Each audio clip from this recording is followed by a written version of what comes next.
സന്തോഷം. I mean madam പറഞ്ഞു 300-ൽ പരം കുട്ടികളാണ് ഈ പ്രാവശ്യത്തെ സമ്മർ ക്യാമ്പിന് രജിസ്റ്റർ ചെയ്തേക്കുന്നത് പല ലൈക്ക് 7 സിറ്റിസിലായിട്ട്. സി ഇറ്റ്സ് സമ്മർ ക്യാമ്പിന് എപ്പോഴും നമുക്കൊരു ഇൻട്രൊഡക്ഷൻ ടു ദ സ്പോർട്സ് ആണ്. ഇപ്പം നിങ്ങൾ ഇരിക്കുന്ന കുട്ടികൾ 2 മാസം മുന്നേ ഇവിടെ വരുമ്പോൾ ഒരു ഗെയിമും അറിയാത്ത കുട്ടികളായിരുന്നു. പക്ഷെ ഇപ്പോൾ you have A game with you. C ഒരു 20-25 വർഷം മുമ്പാണ് ഞാൻ ബാസ്കറ്റ്ബോൾ സ്റ്റാർട്ട് ചെയ്യുന്നത്. when I was 13 years old. അന്ന് ഞാൻ ചുമ്മാ ലൈക്ക് ഞങ്ങളുടെ അവിടെ ഒരു സ്കൂൾ ടീം ഉണ്ടായിരുന്നു, നല്ല ഫേമസ് ബാസ്കറ്റ്ബോൾ ടീമായിരുന്നു. അവിടെ വെച്ചാൽ ആ ഒരു ടീമിൽ കളിക്കുന്നത് ഞാൻ കളി കണ്ട് ഞാൻ was big fan of my school team. ആ കളി കണ്ട് എങ്ങനെയെങ്കിലും ടീമിലേക്ക് എത്തണമെന്ന് എൻ്റെ ഒരു ആഗ്രഹമായിരുന്നു. അത് ഞാൻ ജസ്റ്റ് പോയി സാറിൻ്റെ അടുത്ത് പറഞ്ഞു, സാർ അങ്ങനെ എൻ്റെ ഹൈറ്റ് കൊണ്ട് എന്നെ വേറെ കളി പഠിപ്പിച്ച് ഞാനൊരു ലൈക്ക് അന്ന് എടുത്ത ആ ഒരു തീരുമാനം ഒരിക്കലും അത് തെറ്റായിട്ടില്ല. ഞാൻ ഇന്നിവിടെ നിൽക്കുന്നത് അന്ന് 20-25 വർഷം മുന്നേ. അന്ന് ബാസ്കറ്റ്ബോൾ നല്ലൊരു സ്പോർട്സ് അത്ര വലിയ ഫേമസ് അല്ല, ആകെ അത്ലറ്റിക്സ് മാത്രമേ ഉള്ളൂ. അന്ന് ഞങ്ങളുടെ സ്കൂളിൽ അങ്ങനെ അന്നൊരു ടീം ഉണ്ടായിരുന്നു, അല്ലെങ്കിൽ എനിക്കതിലേക്ക് ഒരാളായി ടീം അംഗമായി. അത് കഴിഞ്ഞ് കേരള ടീം, ദെൻ ഇന്ത്യൻ ടീമിലേക്കുള്ള ഒരു വഴിയെന്ന് പറഞ്ഞാൽ ദാസ് ഒത്തിരി ഹാർഡ്ഷിപ്സ് ഉണ്ടായിരുന്നു. ഒന്നും ഒരു കാര്യം അല്ല, ഇന്നത്തെ കാലത്തിലേക്ക് സ്പോർട്സ് മാത്രമല്ല, എന്ത് കാര്യത്തിലോട്ട് നമ്മൾ നോക്കിക്കഴിഞ്ഞാലും there is lot of hurdles ആണ് അല്ലേ. എന്തെങ്കിലും ഒരു ചെറിയ നമുക്ക് കടന്നു പോകാൻ പറ്റുന്ന രീതിയിലുള്ള ഹേർഡിൽസ് മാത്രമേ ഉള്ളൂ നമ്മുടെ മുന്നിൽ. ആ കടന്ന് നമുക്ക് മുന്നോട്ട് അല്ലെങ്കിൽ നമ്മുടെ ആഗ്രഹങ്ങൾ സഫലീകരിക്കാൻ ഡെഫിനറ്റ്ലി എനിക്ക് പറ്റുമെങ്കിൽ നിങ്ങൾക്ക് ഇവിടെ ഇരിക്കുന്ന ഓരോ കുട്ടികൾക്കും അത് സാധിക്കും.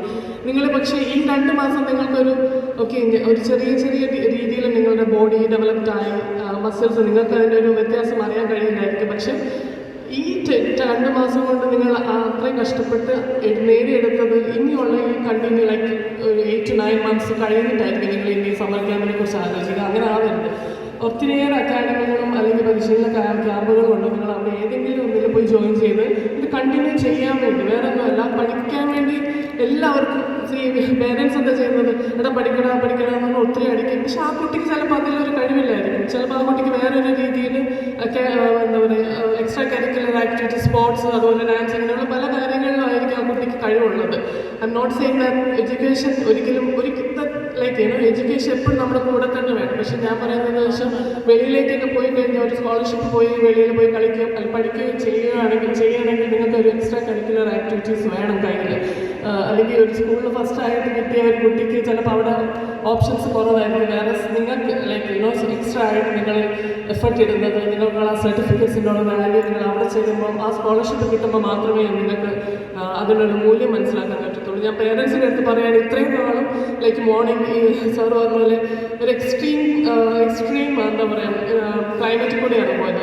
ഇടയ്ക്ക് ഭയങ്കര ചൂടിരുന്ന സമയത്തും പിന്നീടുള്ള മഴക്കാലത്തും ഏർലി മോർണിംഗ് കുട്ടികളെ പറഞ്ഞ് ക്യാമ്പിലേക്ക് വിടുന്നു, അല്ലെങ്കിൽ ഈവനിങ് വിടുന്നു.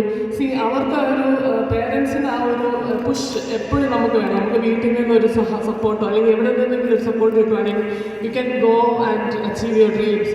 വൺ മോർ തിങ്, ഞാൻ അന്നൊരു 10-13 വയസ്സുള്ള ഒരു കുട്ടിയായിരുന്നപ്പോൾ ഐ യൂസ് ടു റൈറ്റ് ഡയറിയിൽ എഴുതി വയ്ക്കും ദാറ്റ് എനിക്ക് എന്തൊക്കെ അച്ചീവ് ചെയ്യണം. ചിലപ്പോൾ കുറച്ച് അച്ചീവബിൾ ആയിട്ടുള്ള കുറച്ച് dreams you need to write it. നിങ്ങൾ എന്ന് തിരിച്ചു പോകുമ്പോൾ എന്ത് ഡ്രീമാണ് നിങ്ങൾക്ക് അച്ചീവ് ചെയ്യാൻ പറ്റുന്നത്, അല്ലെങ്കിൽ നിങ്ങൾക്കത് അച്ചീവ് ചെയ്യണം, ഇന്ന കാലയളവിനുള്ളിൽ അത് ചെയ്ത് തീർക്കണമെന്ന് നിങ്ങൾ ആഗ്രഹിക്കുന്നത് അത് എഴുതി വയ്ക്കുക. ആൻഡ് ദെൻ ലൈക്ക് 25 വർഷം മുന്നേ ഉള്ള ഡയറി എടുത്ത് വായിക്കുമ്പോൾ ഞാൻ വിചാരിക്കും, അത് അത്രയ്ക്ക് പാടായിരുന്നു അച്ചീവ്. അന്നത്തേക്ക് എനിക്കത് പാടായിരുന്നു, പക്ഷെ ഇന്ന് തിരിഞ്ഞ് നോക്കുമ്പോൾ അത് വാസ് ഈസി ഫോർ മീ. അതുപോലെ ആയിരിക്കും നിങ്ങളുടെ ലൈഫ്. നിങ്ങളൊരു ഡ്രീം അച്ചീവ് ചെയ്ത് I was A captain of Indian basketball team. And ഞാനാണ് ഒരൊറ്റ വ്യക്തിയാണ് മാത്രം ഇന്ത്യയിൽ നിന്ന് WNBA ട്രയൗട്ട്സിൽ പോവുകയോ അല്ലെങ്കിൽ WNBL 3 season in Australia I played 15 years I played for my country. അത് it's not an easy job. Like school ടീമിലെത്താൻ തന്നെ പാടാണ്, ഡിസ്ട്രിക്ട് ടീമിലെത്താൻ പാടാണ്. അത് ഓരോരോ കടമ്പകളാണ്. കേരള ടീം നമ്മുടെ സ്റ്റേറ്റ് ടീമിന് വേണ്ടി കളിക്കുന്ന പാടാണ്. അത് കഴിഞ്ഞ് ഇന്ത്യൻ ടീമിലേക്ക് പോകാമെന്ന് പറഞ്ഞാൽ ഇറ്റ്സ് റിയലി ഹാർഡ്. അവിടുത്തെ വർക്കൗട്ടും അവിടുത്തെ പ്രാക്ടീസ് സെഷനും എല്ലാം എൻറ്റയർലി ഡിഫറെൻ്റ് ആണ്. ഓസ്ട്രേലിയയിൽ ചെന്നപ്പോൾ ഞാൻ സത്യം പറഞ്ഞാൽ അവിടെ വെച്ച് വിചാരിക്കും, ഇങ്ങനെയും പ്രാക്ടീസ് ചെയ്യുന്നുണ്ടോ, നമ്മുടെ നാട്ടിൽ ഇതുവരെ ഒന്നും ആയിട്ടില്ലല്ലോ എന്ന് ഞാനന്ന് വിചാരിച്ചു. 2006, 2007, 2008.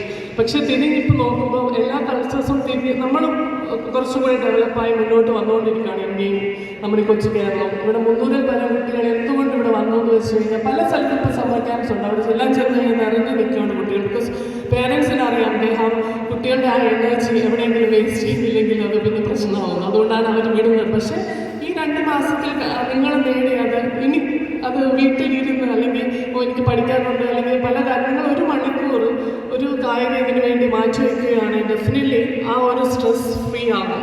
ആ ഒരു 10ാം ക്ലാസ്സിലൊക്കെ ഉള്ള കുട്ടികൾ ഞങ്ങളുടെ ഇവിടെ ബാസ്കറ്റ്ബോൾ എക്സാം നടക്കുമ്പോൾ ഇവിടെ വന്ന് കളിക്കും.